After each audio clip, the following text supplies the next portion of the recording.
One of the main things I want my students to learn is how to write effectively in the proper point of view. I know students sometimes argue, reading articles that say we, reading articles that say you, watching people being interviewed who use that passive you instead of talking about themselves. I understand. The important thing to remember is that your main focus is on the reader who is sitting down with your essay, getting ready to read the information that you provide. And it is of vital importance that that information be provided in a way that is literate, understandable, and relatable to the reader. To remind you, first person point of view is I, me, mine, my. That's first person. The second person point of view is you, your, you've, you are. This is the conjunction for you are. That is never acceptable unless you are a preacher or a teacher. And even then, in writing, there are ways to avoid that. Third person objective is just the facts. Third person objective is always acceptable. Third person personal is rarely, if ever, acceptable. We, us, we all, everyone, all of us. We must save the race. There is no we. There are 8 billion people on this planet. You cannot make statements that globalize or make vague generalizations. You know I'm a researcher, so let's look at why it is improper to use you, we, us, our, everyone, they, all those vague terms. Let's see psychologically why that affects the reader. I know you're laughing at me because I'm using a psychological article that does the exact thing that I'm telling you not to do by saying we all. However, this is a published psychological article. I wouldn't have written it this way, but they did. So, when I read something that you wrote, I'm going to have a reaction to what you wrote. My reaction is going to follow your logic.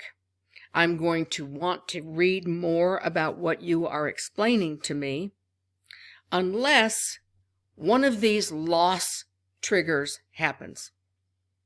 If you write an article that's saying we all must support this, that, or the other, you are indicating that if I don't support that, I'm not part of the we. And therefore, I have lost you, I have lost the people around me because you have said we all. If you say you need to do this, you need to do that, you should see this, you should see that, you are in effect pointing a finger at me, and that makes me feel like I have no power to discern what is best for me to know.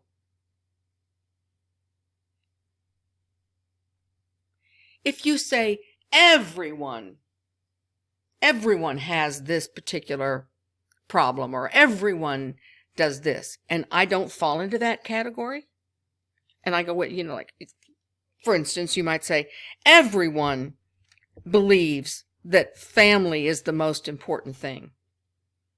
And I think, but I don't believe that. I don't believe that family is the most important thing. Now, I have lost my security. I've lost my status because I do not fall into that category of your everyone that you are speaking to. So now I feel isolated. Loss of expected future scenario, right? You indicate that if I don't do what you're telling me to do, my future is doomed. That's how I react to it. That's not your intention, perhaps, when you are writing your paper. But that's how I experience, because psychologically, I experience those dictatorial comments that you have made, and I internalize those, and I feel that my future is threatened. And I lose my resources if you say, we all must do this, and I think I can't afford that. I'm already supporting this, that, or the other, and now you're telling me that we all have to do this. That is the psychological foundation for using the proper point of view. My mother used to say, "How many times have I told you to clean this room?" Okay, so I'm 4 years old, and I'm hearing this for the first time, and I'm trying to figure the answer to her question. And I'm trying to add up how many times it's been that she asked me to clean my room. So now I'm in confusion. And this is an open-ended question with a subtext that I don't understand. Now, as a teenager, yes, I did understand that. But it's still an open-ended question. And the point of view was confusing for me as the recipient of that question, which was not a question that required an answer. It was a rhetorical question. Not an effective way to communicate, though. If I read something that says, you need to do this, you need to do that, you should, you will, this is what my brain sees. Somebody pointing the finger at me. I've just showed you that in that psychological study, and I'm attaching that to the psychological study in case you want to review it for future purposes if you wanted to get more in depth to this. But this is what the word you translates to in the brain. If I say, and I include that article that I just referenced, everyone should do this. Everyone feels this way. This is everyone. How am I qualified to speak on behalf of everyone in this picture? Am I really qualified to make a statement that claims to know what everyone thinks, feels, needs, experiences, should have, shouldn't have, should do, shouldn't do? Am I qualified to do that? Returning to that psychological thing. If I write, we all need to donate $500 to save this particular plant, and I don't have the resources to pay money for this leaf when I am already paying for my other expenses in my life, my reaction to that we all statement is that I'm going to feel that I've been ousted from the community. I've lost my place. I don't have the resources. I'm going to lose my resources. If I don't do what you've told me to do, I feel pressured, and I am not going to be able to hear the message. If I write, they have a festival. They who? And they don't have a festival. Nobody has a festival in this image. Let's look at other ways to say that. Volunteers attended, concert goers were flocked to, concerned citizens gathered, local families joined together, high school graduates and their families enjoyed a festival, Hawthorne City Plan organizers planned the town council sponsored an event where citizens enjoyed. Now your reader can enjoy your writing and understand who they are by being specific. Last point.